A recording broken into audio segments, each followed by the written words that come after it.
Welcome back, everyone, to the Functional Code. We're excited to bring you guys today a new episode. This is a good one. We're going to be talking about peptide stacks. So we've talked about peptides before on the podcast. We are going to be talking about what ones are best used together, the outcomes that are going to happen, and it's going to be an exciting one. As always, I am Dr. Addy. And I'm Dr. Jace. Yeah, this is going to be fun. Prior to us recording, we've talked about a bunch of different stacks together, whether it's injectables, whether it's stuff you ingest. I'm learning something new myself, which we're excited to bring to you here in a second. But before we get into some of the top 5 stacks that we have, I know Doc wants to bring up a little bit more of, this is more experimental use, even though there's stuff out on the internet.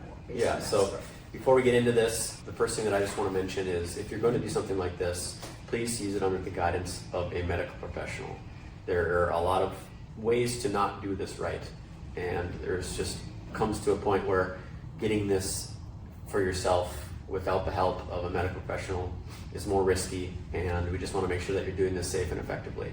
Again, this is experimental. There is no FDA approval for a lot of these peptides, and you just want to make sure that you have the safety and efficacy of a provider who's done their research, who has looked into the best labs for the best purity, making sure that what they're getting is of the highest quality, and then making sure that you do it in the right way. You need to be educated on the risks, you need to be educated on the other alternatives to doing something like this. You need to be having conversations with a transparent doctor who is telling you about everything up front, because there are plenty of times where patients who go online, read about this from other people, are purchasing this from a research-only company, and it's not of the highest quality. You're wasting your money. You might maybe even seeing adverse effects that you shouldn't be seeing. So again, we're not here to sell you anything today. We're here to educate you on some of the things that we've seen both in ourselves, both in patients, and of course with other providers who we've talked to regarding this kind of thing. But with that said, let's dive into the first stack. So this is by far the most common stack that you'll see patients or people using out there. And again, I don't want to dive too deep into each peptide. We've talked pretty much about every peptide that we're about to dive into today on a separate podcast. So if you have more questions, please dive into those podcasts. But today, I'm really just going to create more of just a really beneficial, for use only, just really trying to get to the gems for you guys on these kinds of stacks. So the first one, and Doc can attest to this stack because he's done it, is the CJC 1295 and Morelin stack. And both of those work on the growth hormone axis. And what it does, each of them works a little bit differently. CJC works on your GHRH analog, and Morelin works on your ghrelin receptor. Both of them are to help increase pulses of growth hormone. And both of them just take a different path to get there in a sense. So what you see is upregulation of GH hormone, IGF-1. Both of these things can help with tissue repair, adding on tissue, adding on size. And again, some have different side effects. I would say for CJC, you'll have some retention, and then in studies, there have been shown some numbness and tingling in certain parts of the body, which again is really tough to tell because a lot of these patients had other issues going on at the time, so that's just something they had to report.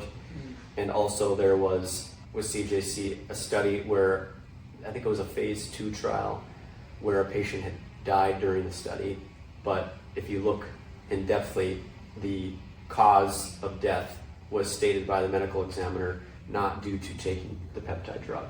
But the study was halted because obviously the death was serious, and there hasn't been much research on it since. And then again, these studies were done 20 some years ago. So they just haven't really started up these kinds of studies again. I hope they do. I hope that they can dive into this. And then with Morelin, most people just talk about headache and then some hunger changes and then mild fluid shifts. You don't see it as much. But really, when you talk about the general consensus of this, it is mild, low side effects with incredible safety profile taking these kinds of things. And you're going to see that time and time again with most peptides. But again, I just want to be transparent. This is what you're going to find online. This is what you're going to find in studies.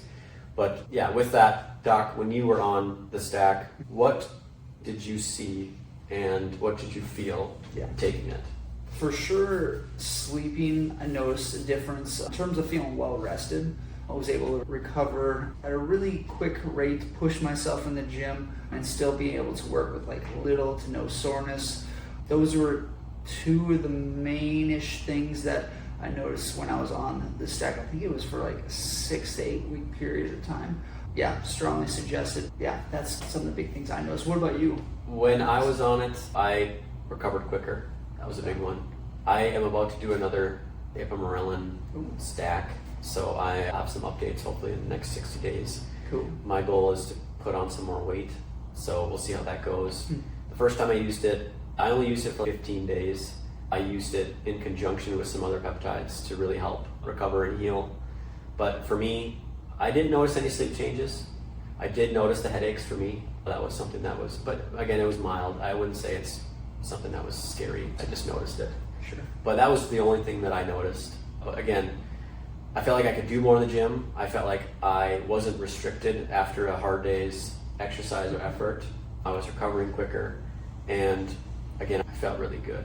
But enough to where I'm seeing more patients using it, I'm reading more about it. I'm comfortable going back on it, and I want to go on it for a 2 to 3 month cycle, and I want to see if we can get a decent change in weight gain, and then obviously I'm curious to see how it'll affect sleep, how it'll affect weight gain, those kinds of things. That's beautiful. But I have used this on a lot of clients. I use this a lot. It's probably one of my most common. I usually stack it with some other things too, but yeah, they love it. It's one of their favorites. Makes sense why you started with awesome. I can notice the effects hands down. Yeah. So if you can think about this stack, the main thing: sleep, grow, glow.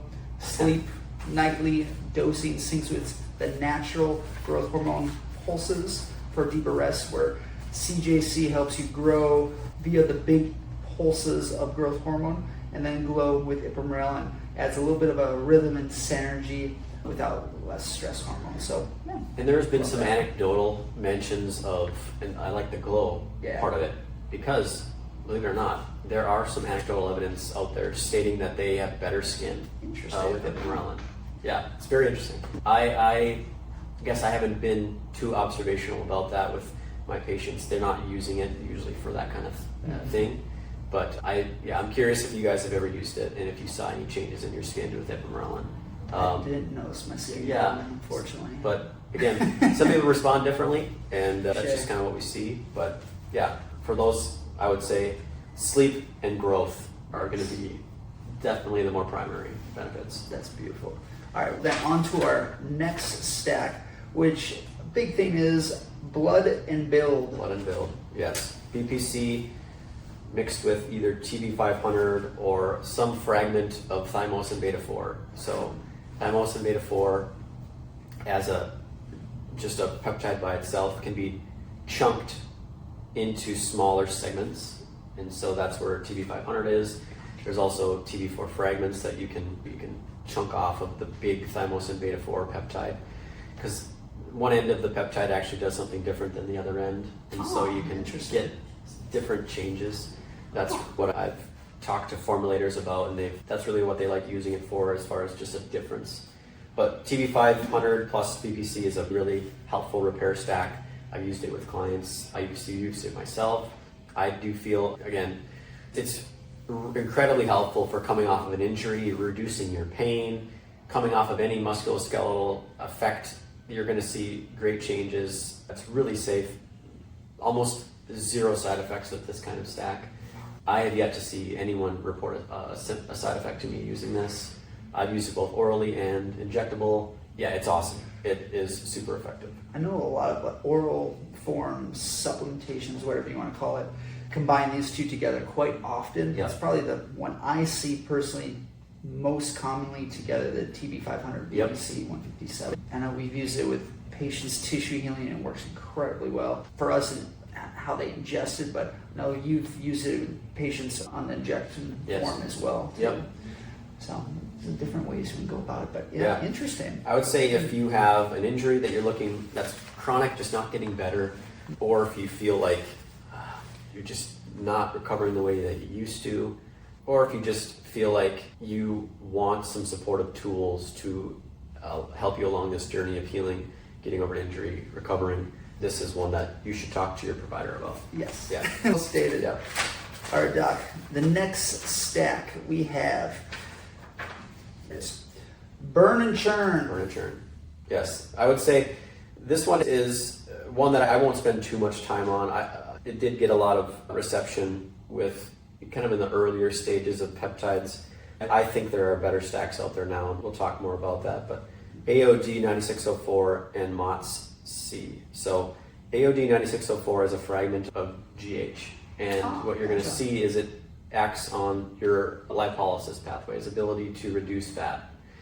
It's good. There's trials that show, I think phase 2 trials that showed modest fat loss. It had a good safety profile. But right now, in my opinion, GLP-1s are far more effective if you're going to go that route. MOTS-C is a mitochondrial upregulating peptide. So it improves energy, it improves metabolic change in that route. So together, you have a good increase in energy, better fat loss, more of a metabolic component to that. Both of these, again, are extremely safe, well tolerated. There's not a lot of side effects, so it's a safe stack. But this was done a little bit longer ago before GLPs started to be more present. Okay. But again, this one is one that I do still hear providers use. I still see it on people reporting that they've done it. But again, if targeting weight loss, fat loss is going to be the primary, we'll get to the stack that I think is more effective. When I'm thinking of like mitochondrial boost, the first thing that comes to my mind, is there a timing that would work best for this? Because I would think for most growth repair would be before sleep, but for mitochondrial uptake, would that be ideally better in the morning then? Most of the time, patients are taking this at night. Okay. But again, it can be done morning or night, usually on an empty stomach.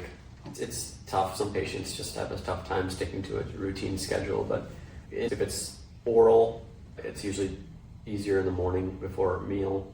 Injectable, if there's some rigmarole to try to get the injectables drawn up or done a certain way. Most people try to do it in a time where they're not at work or they're not out and about, so they can be controlled that way. So they're usually doing it in the morning or at night. But for me, I haven't used this too often. But the next stack to me is much more updated and better, in my opinion. Yeah.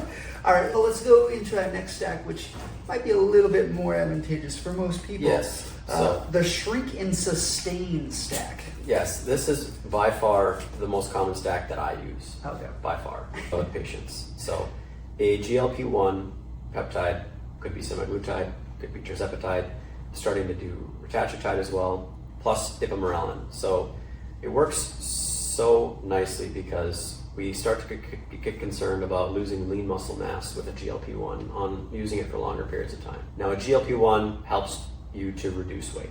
That's ultimately, it was built to help moderate insulin sensitivity in diabetics. But what they showed is it actually acted on the pathways that help suppress your appetite. In doing so, reduced weight. But when you improve insulin sensitivity, when you obviously have a lower appetite suppressant, it does help reduce weight. So patients, now it is FDA approved for obesity. It wasn't before. It was just approved for type 2 diabetics. Now there is some approval for, or there is approval for obesity, and a lot of patients are using it. It's the first $1 trillion drug. Pharmaceutical. Yeah, man. It's obviously it's extremely effective. There has been some pushback. There was a lawsuit that was put out against the makers of the drug because of certain instances of pancreatitis, certain instances of blindness, and I believe there were some other GI issues that were happening. But what I think is going to happen is, and I don't know, who knows if they'll win or they'll lose the lawsuit. They did mention all of this in the research. This wasn't like hidden, in my opinion. You'll see a lot of the times that they There's a lot of hiding in studies where they just don't show you at all. But Yes. to be honest, I read it and saw everything being put out in these trials. That's awesome. I knew when I saw the lawsuit, I wasn't surprised that they're going after what they stated was going to happen in the trial. My opinion is the providers that were doing this just didn't manage this appropriately. There just needs to be a little bit better vetting process. And the way that they use the peptides drugs isn't how I use them in practice with my medical providers. What happens is there are too many times these patients have been taking these medications for years, these drugs for over a year to 2 years. And if you haven't seen a result in those 2 years, but you continue to take these medications that can have these side effects, you're just at a higher risk. But I had a patient who told me that she'd been on a GLP-1 for 2 years.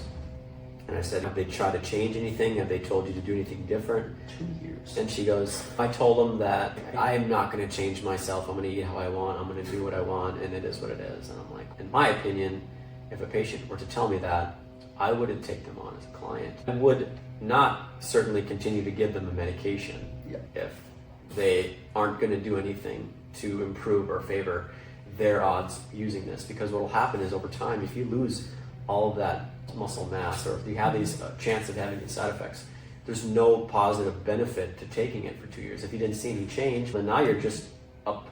The only real possibility of the side effects that are going to happen. You're telling me you take it for 2 years and you see any change at all, then why are you still on it? Exactly. And in my opinion, that's just negligence. Yeah, I had actually a patient the other day, older individual. She's been on semaglutide for years. Yeah. And now she told me that I just found out that the side effect of this is that the muscle mass can start to get wasted, and now I feel weak all the time. So I had the conversation to get her to a physical trainer, to get in more, we can work on certain things. I don't know if that comes back to the education from the actual physician itself, and I feel like it's more common than people realize. For sure. It should be. We talked with a personal trainer on one of our last podcasts, and he mentioned that 20% of the people he talked to knew about that. He sees a lot of patients who are on GLP-1s. And he said, I think it was 20%, he said, that understand the side effects of a GLP. The 80% are still out there just using it blindly, not knowing of the effects that can happen to them.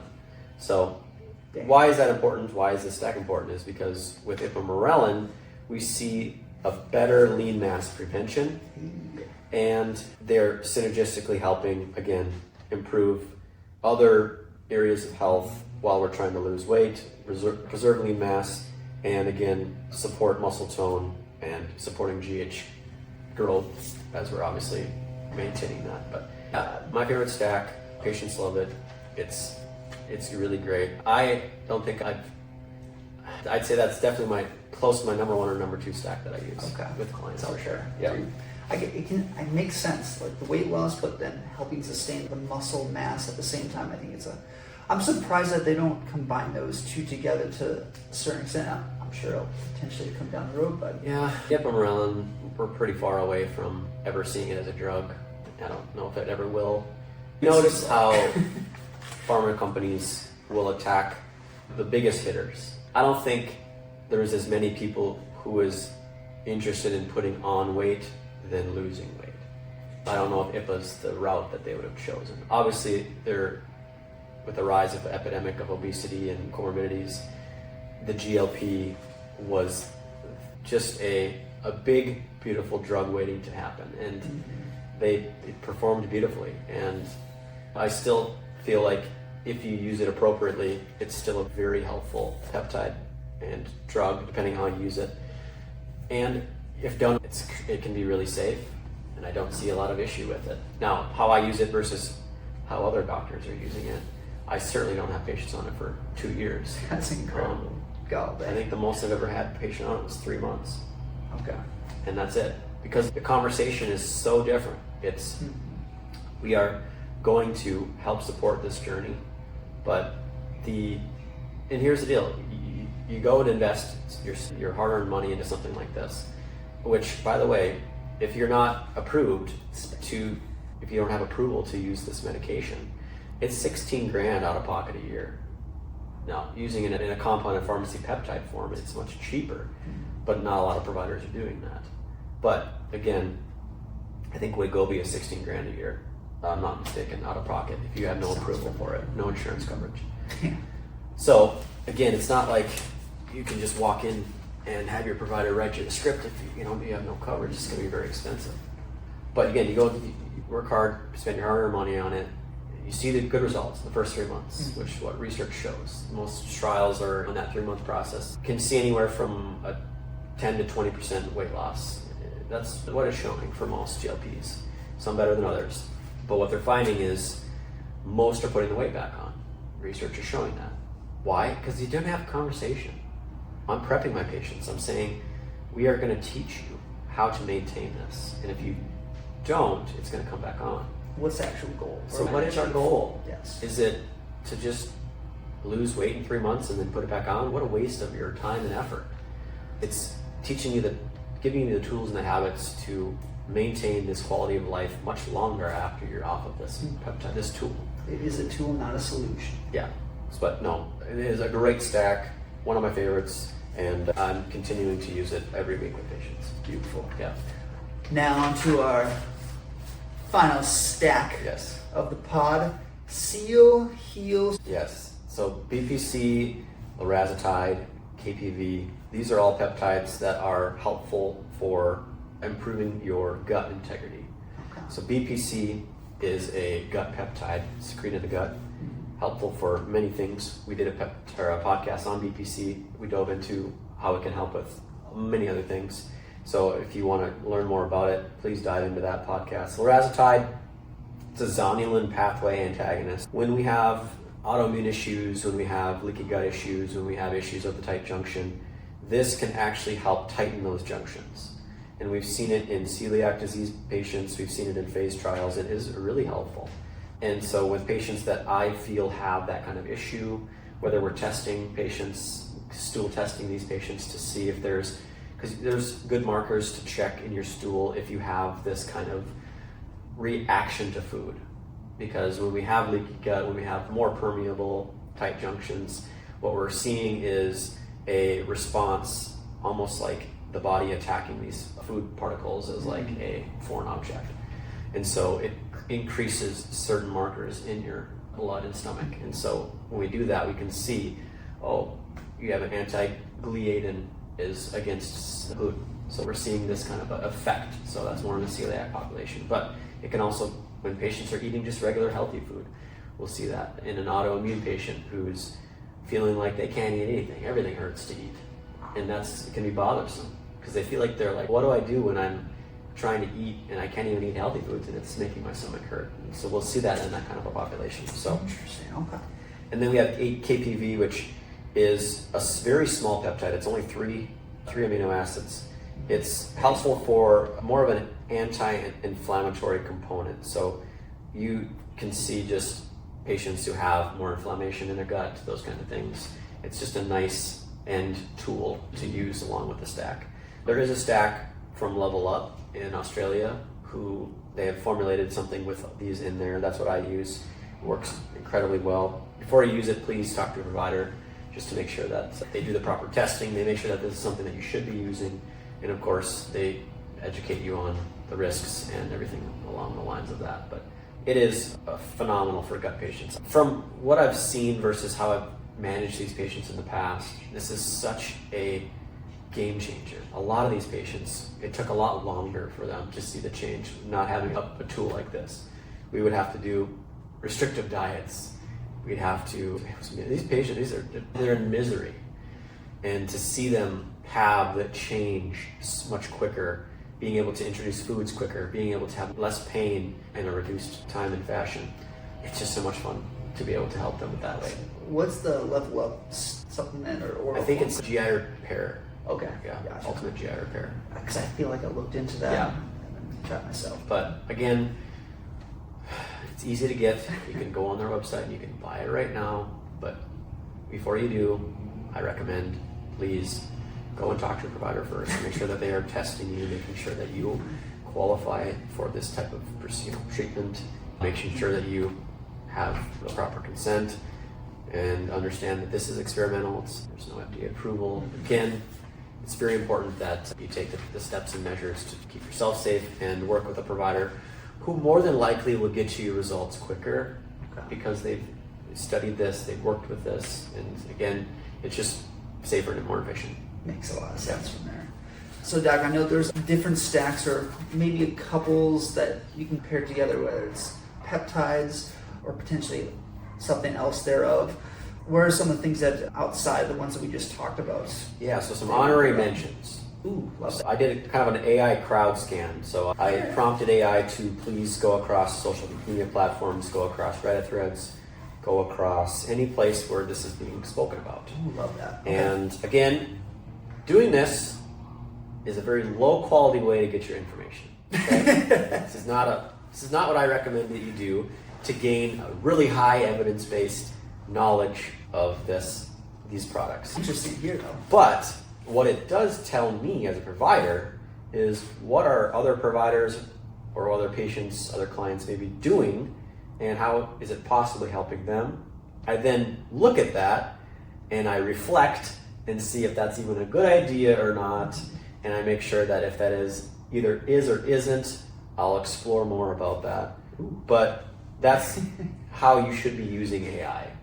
It's not to give you, perfect, people are doing this, let's do it.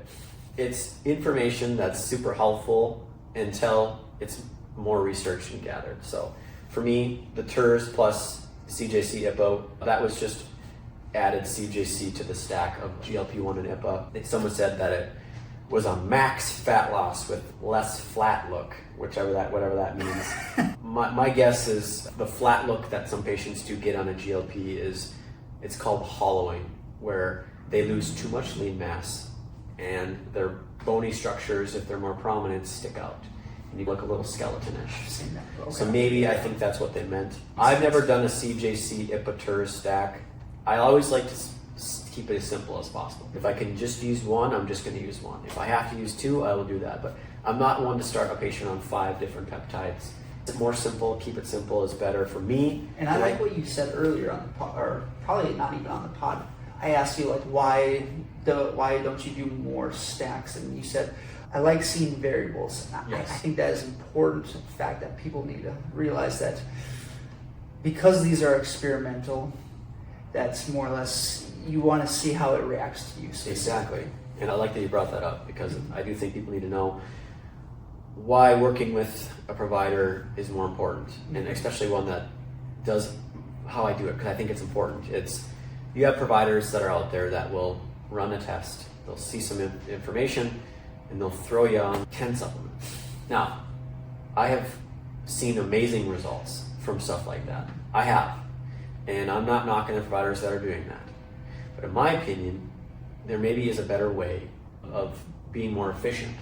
Now, there are some providers who will only start with lifestyle changes, and they don't even put you on peptides or supplements. And they say, if we can just fix you with exercise and diet, maybe let's start that way. And that's amazing. If you can get patients to be empowered enough to do that without even relying on a tool like that, that's incredible.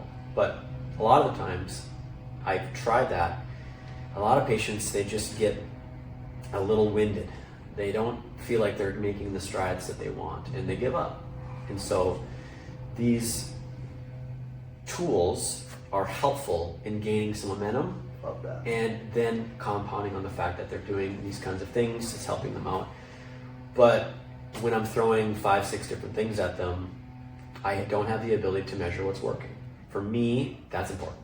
For other providers, if you have a protocol that you've been using where you start them on 7 peptides while they're doing their thing, 7 supplements, and they're just improving, please do it. If it works for you and it's awesome, and go for it. I'm not knocking that. Please don't think that I'm knocking that.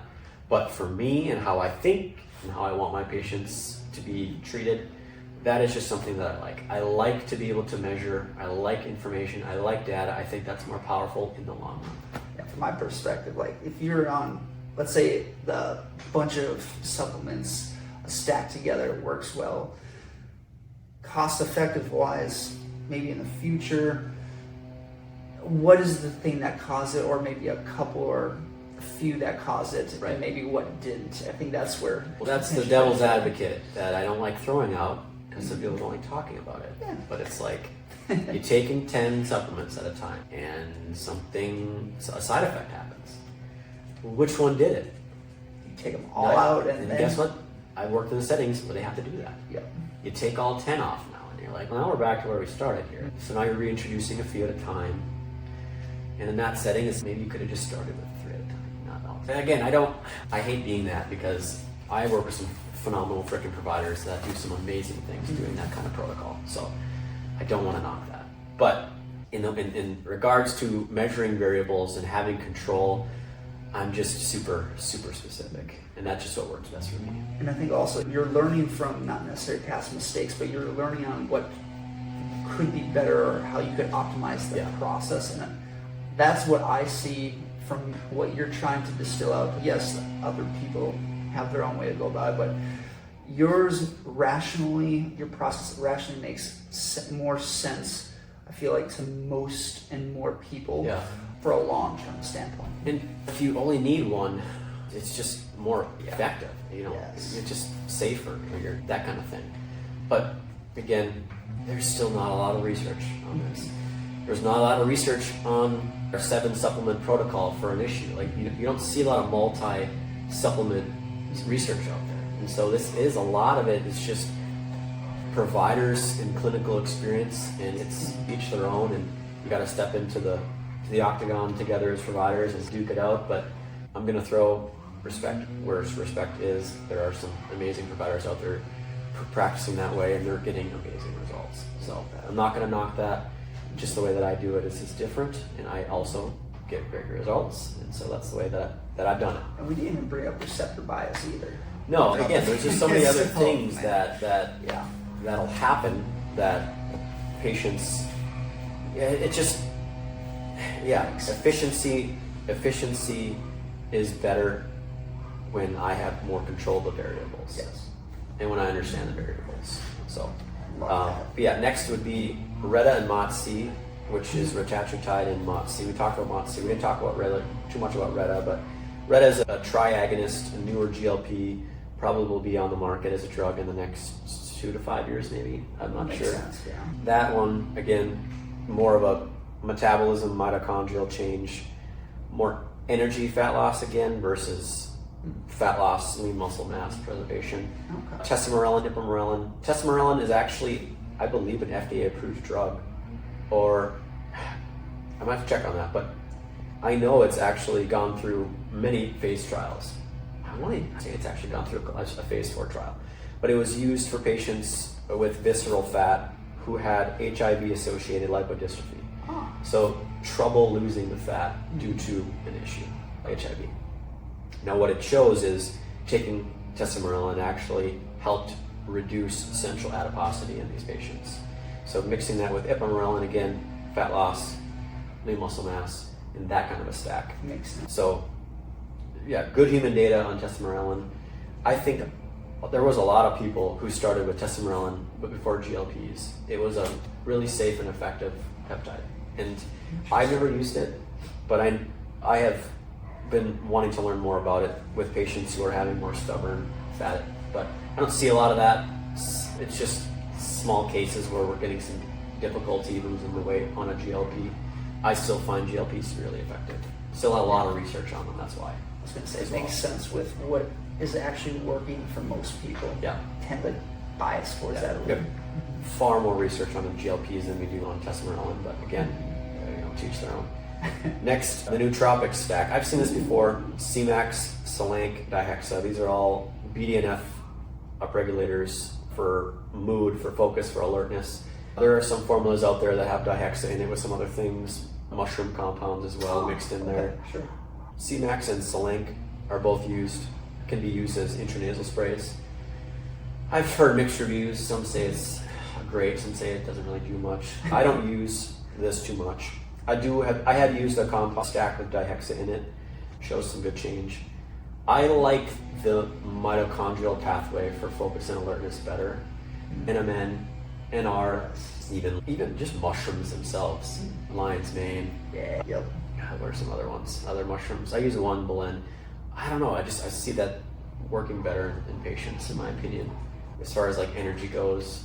But again, energy is tough to change off of just one variable. People just want to take something and feel it. That's why caffeine is a $1 billion compound. But the only problem with caffeine is it hides how tired you really are. And so in the morning you have to take it again. And it's very easy to become dependent on. And so I just don't like caffeine personally. I also don't like my patients who are dependent on caffeine. That's the big conversation that I have with them. If they have energy issues and they don't sleep very well. So sleep, if they're not sleeping well, that's an energy changer. Yes. If they're dependent on substances, that's an energy changer.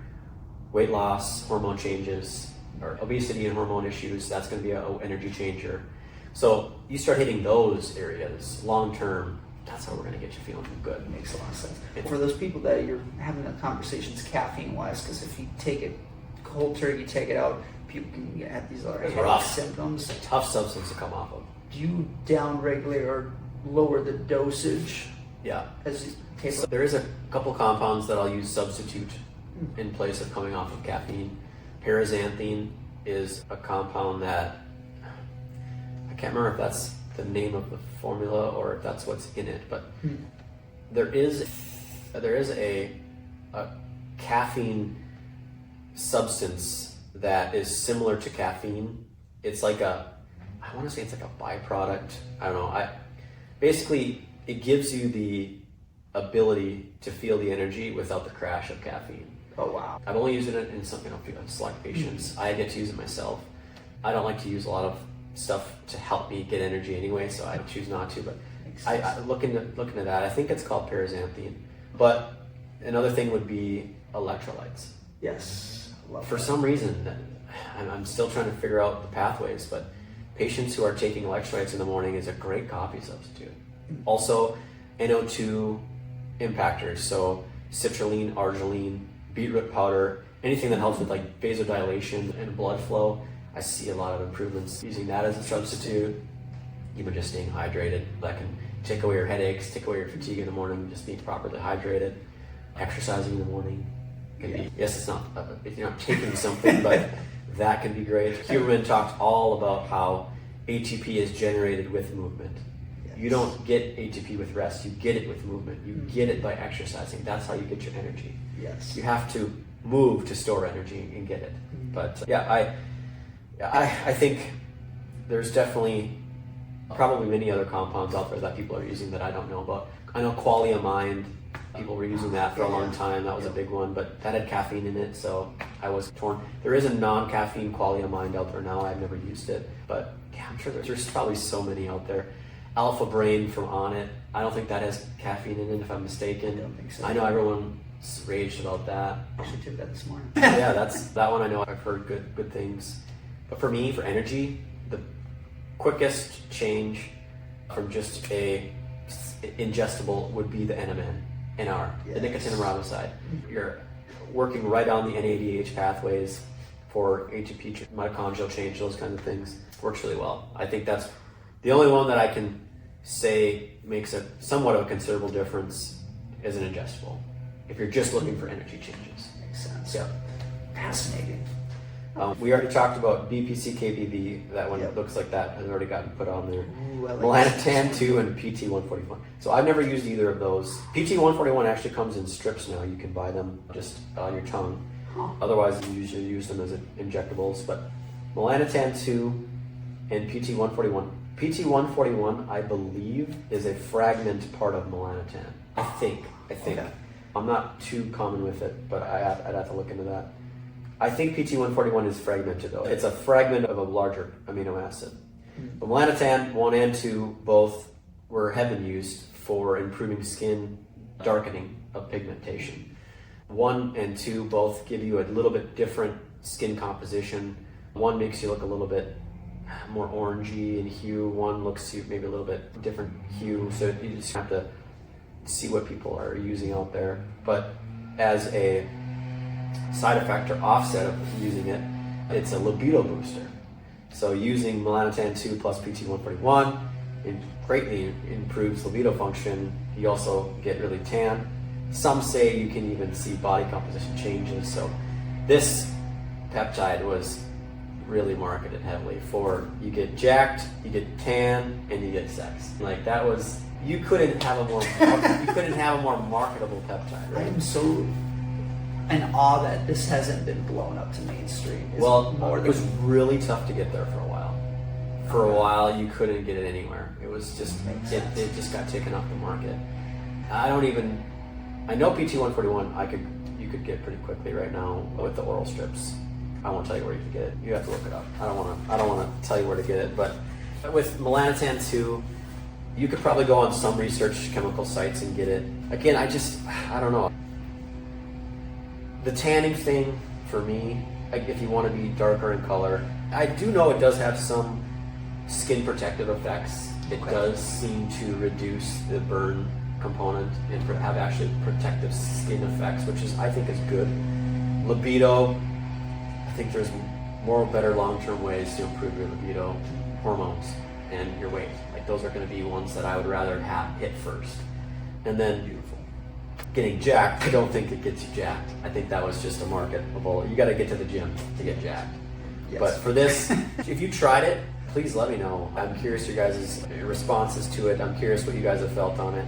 I know a lot of people that have been doing peptides for a long time that have tried it. They really like it, and it's just not something that I've ever needed help with, and it's not something that a lot of my patients are needing me for.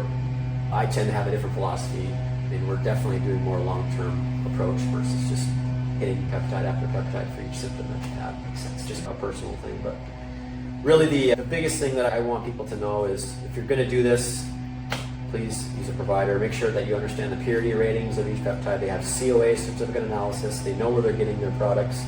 Be careful for counterfeit risks. People just saying they have something that you can buy off the online and then you don't know where you're getting it from. Please just be careful. Make sure that you have a provider who's transparent and just understand the risks that come with anything that hasn't been tested. You got to understand that too. These are still experimental, a lot of these. And it is dependent. As far as experience, there are times where, most of the time, I have to change my doses for patients because it's so dependent on per person. That's what I'm seeing. People weigh different weights, and so the dose is going to be dependent on that. People have more severe or mild issues, so it's going to be dependent on that. You need a provider who's looking at all those variables. You can't just go and buy it and then use what someone else was using as far as dosage. It's just a poor way to try and overcome an issue. Yes. There's just so much, and then there's information out there that's just completely wrong. That I've seen patients who are overdosing, and not ODing, but they're taking too much of the dose. And in my opinion, I look at it and I say that's silly. You're wasting your product. There are times where you feel like you just need to be more is better, but that's just not true. It's not true.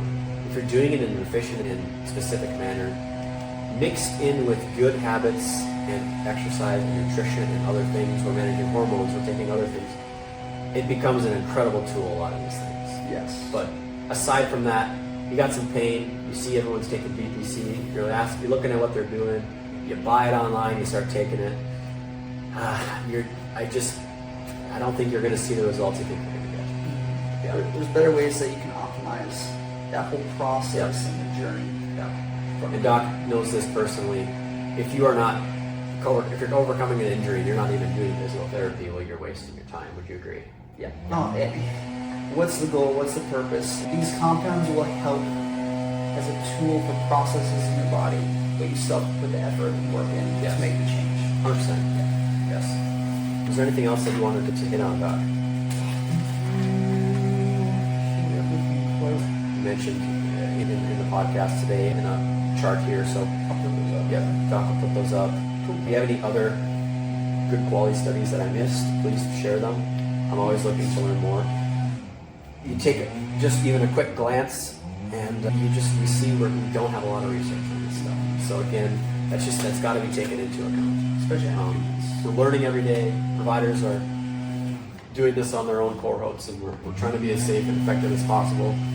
Again, that shouldn't deter you from wanting to do stuff like this. It just should put into your brain that maybe I need some help before I go and just buy something online.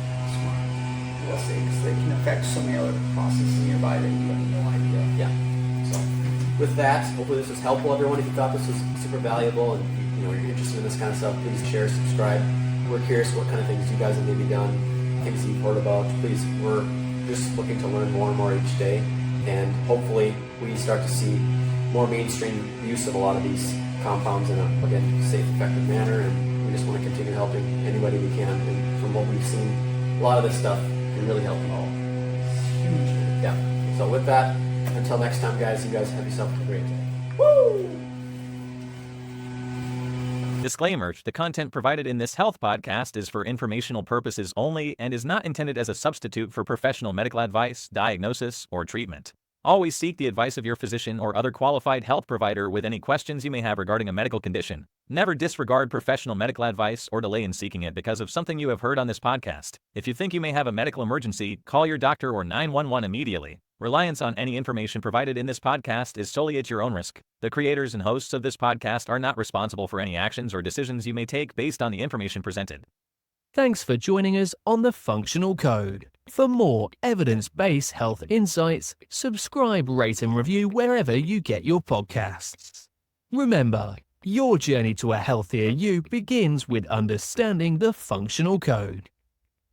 Until next time, stay well, stay informed, and embrace the science of living well.